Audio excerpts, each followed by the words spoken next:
Hi, my name is Kamaya McKinnon, and today me, Kayla, and Aria will be talking to you about eco-friendly construction and why green building is better. What is eco-friendly construction? Eco-friendly construction uses materials that are both resource-friendly and environmentally responsible. This means that the materials used produce less waste or are made from recycled materials and are overall more energy efficient. It also helps reduce the amount of fossil fuels being used, which helps immensely with lowering the amount of pollution. While it may be costly to begin, it has long-term benefits for the business and for our environment as well.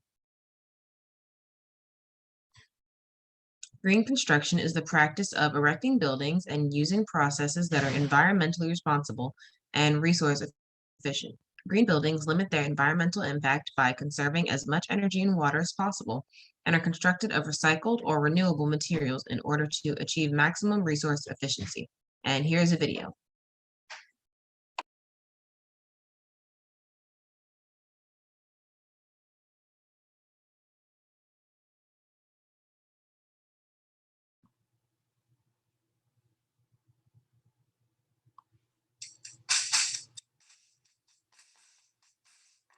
What is green building? It's an integrative process that focuses on the relationship between the built environment and the natural environment. Buildings can have both positive and negative impacts on their surroundings, as well as the people who inhabit them every day. Reduced energy and water use, healthy indoor environmental quality, smart material selection, and the building's effects on its site are key considerations of a green building. Sound familiar? It should, as these elements mirror the different credit categories within the LEED rating system. These buildings cause less harm and do more good, which creates a more sustainable environment for all. LEED acts as a decision-making framework for project teams during the life cycle of a building, which includes planning, design, construction, and operations. LEED rewards best practices, innovation, and recognizes exemplary performance with different levels of certification. In other words, LEED is green building.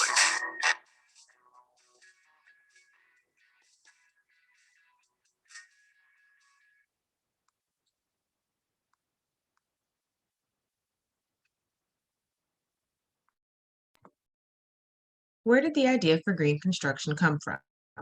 Using local and renewable resources dates back a millennia. Villages in the Southwest would build their homes in a way where they would receive solar heat in the winter.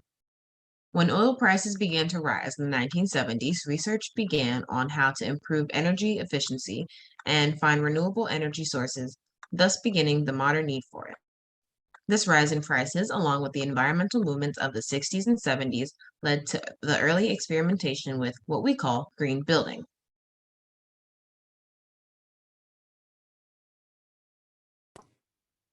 So, how can companies go green? There are many ways companies can switch to eco-friendly building, starting with the materials they use in the building process. The overall best way for companies to build eco-friendly is by simply reusing materials. Studies have shown it takes about 80 years for high-performance building to live up to its impact on the environment. In order to curb this impact even more, companies can just use buildings that have already been built and used by repurposing them.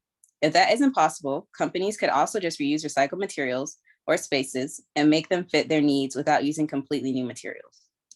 All these options would significantly make up for the material lost while making the switch from economic to eco-friendly building more seamless. Other ways companies can switch to eco-friendly structures.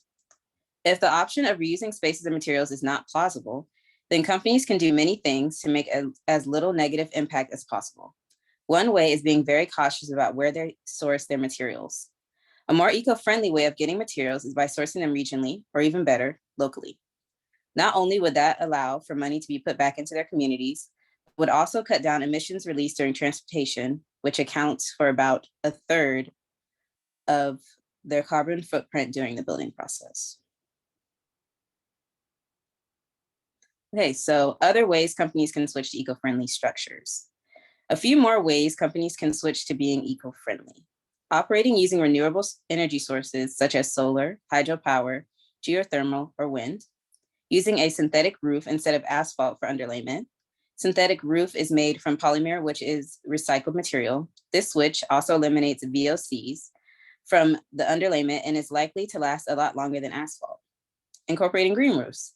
The stormwater is absorbed into the soil and is managed more easily than the bare roof. Growing greenery on the roofing material causes air and heat costs to be reduced and makes the air quality better. Structural 3D printing. While this is definitely in its early stages, once it's readily available, companies can take advantage of this in order to immensely cut down on the environmental damage from transportation and creating materials.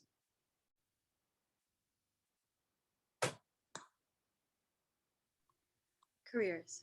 People with hopes of making a career out of eco-construction can look for jobs in some of the following: civil engineering, architecture, and mechanical engineering. It is ideal for you to have a bachelor's degree in civil engineering and a leadership in energy environmental design, LEED, accredited professional AP credential. LEED is a certification program for a green building that recognizes the best building strategies and practices. They also certify both individuals and projects as a whole. There are other LEED AP credentials such as building design and construction, operations and maintenance, interior design and construction, and neighborhood development. Here are some other career options: solar panel installation technician, recycling plant technician, environmental scientist, drone engineer, operator in renewable energy plant, sustainability supervisor, and smart network manager. More about these careers.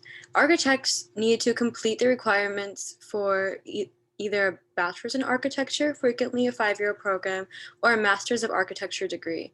A master's degree in architecture usually takes 2 or 3 years and requires a previous completion of a bachelor's degree.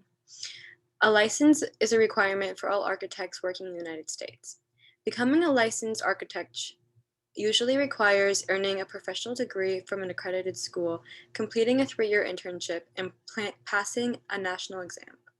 Engineers typically are licensed and are expected to complete continuing education to keep up current with rapidly changing technology.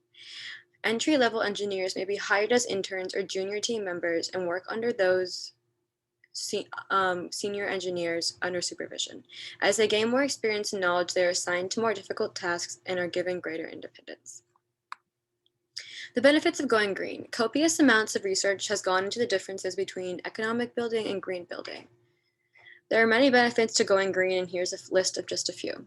Although the upfront cost of eco-friendly materials and practices is quite high, over the long run, companies can see a large sum of savings under using task lighting strategies such as solar power, which can help companies cut as much as 1/3 of their water and energy costs, which can increase their earnings as a whole.